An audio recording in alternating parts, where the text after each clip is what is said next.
సమాజాన్ని ఎవరుద్ధరించాలండి?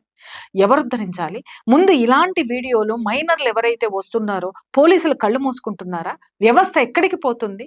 అసలు ఈ మైనర్‌లు ఈ సోషల్ మీడియాలో ఇలా ఉంటుంటే ఆ కాలేజీ యాజమాన్యాలు ఎందుకు ఊరుకుంటున్నాయి?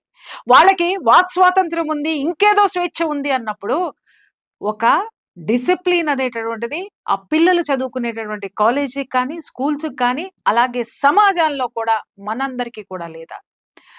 ఒక సంస్కృతి లేదా? ఒక సంప్రదాయం లేదా? ఒక డిసిప్లిన్ క్రమశిక్షణ లేదా?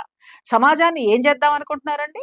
ఎవడిష్టం వచ్చినట్టు వాడు వాళ్ళని వదిలేస్తూ కూర్చుంటే, ఎవ్వరు కూడా వాళ్ళ గురించి పట్టించుకోకుండా వదిలేసి, వాళ్ళని ఎంకరేజ్ చేసేవాళ్ళు ఎంకరేజ్ చేస్తున్నారు. వాళ్ళ మీద ట్రోల్స్ చేసేవాళ్ళు ట్రోల్స్ చేస్తున్నారు. వాళ్ళకి ఇంకా కొంతమందికి పాపం ఏం చేయాలో అర్థం గాక ఒక విధంగా వాళ్ళని మెచ్చుకోవచ్చు ఏంటి అనంటే, వీళ్ళని క ఘాటుగా అసలు మామూలుగా వాయించట్లేదనమాట.